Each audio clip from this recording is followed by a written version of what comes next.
Hello guys, I am Sumit Kumar. आपका आज new topic पूर्ण आंतरिक परावर्तन, फुल इंटरनल रिफ्लेक्शन, यानी कि आपका पूर्ण आंतरिक परावर्तन कैसे होता है। जब कोई प्रकाश किरण सघन माध्यम से विरल माध्यम में जाती है, इसमें कोई भी प्रकाश किरण होगी वो सबसे पहले सघन माध्यम में प्रवेश करेगी, उसके बाद विरल माध्यम में प्रवेश करती है और आपतन कोण का मान क्रांतिक कोण से अधिक हो जाता है। क्रांतिक कोण का मान तो 90 डिग्री होता है, लेकिन 90 डिग्री से अधिक पर आपका पूर्ण आंतरिक परावर्तन हो जाता है। तो विरल माध्यम में प्रकाश किरण का अपवर्तन नहीं होता, बल्कि संपूर्ण प्रकाश परावर्तित होकर सघन माध्यम में ही वापस लौट आता है। इस प्रकार के परावर्तन को पूर्ण आंतरिक परावर्तन कहते हैं।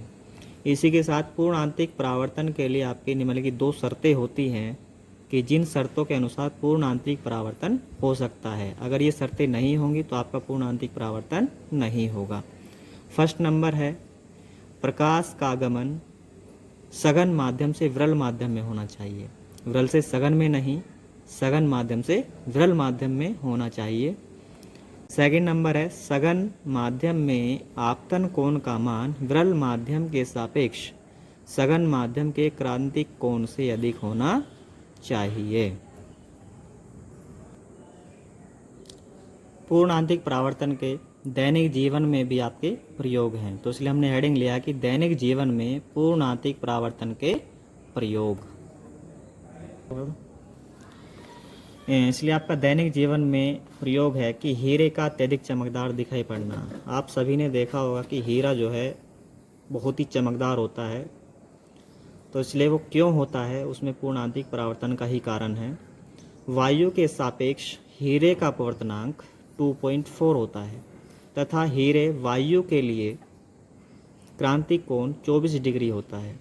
जब बाहर का प्रकाश विशेष प्रकार से कटे हुए हीरे में प्रवेश करता है, क्योंकि हीरे की संरचना इस तरह की होती है कि उसमें आपका बाहर से आने वाला जो प्रकाश है एक बार प्रवेश करने के बाद वो अंदर ही जो है रिफ्लेक्ट होता है, तो वह उसके भीतर विभिन्न तलों पर बार बार पूर्ण परावर्तित होता रहता है। जब किसी तल पर आपतन कोण 24 डिग्री से कम हो जाता है तब ही प्रकाश हीरे से बाहर आता है, अन्यथा नहीं आता है।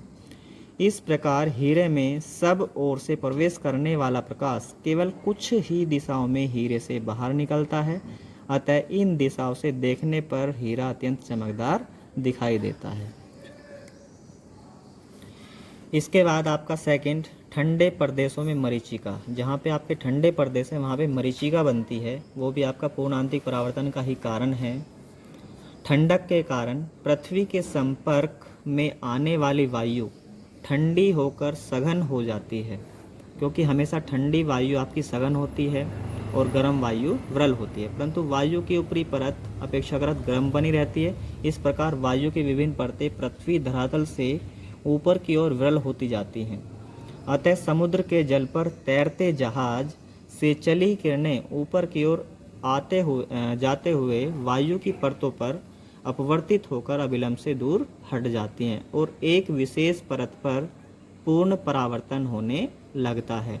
तो पूर्ण परावर्तन के पश्चात यह किरण वायु के विभिन्न परतों से अपवर्तित होकर अविलंब की ओर झुकती जाती है तथा प्रेक्षक की आंख में पहुंचती हैं। इस प्रकार प्रेक्षक को समुद्र में तैरता हुआ जहाज आकाश में उल्टा लटका हुआ प्रतीत होता है। इसे ठंडे प्रदेशों की मरीचिका कहते हैं। Thank you so much.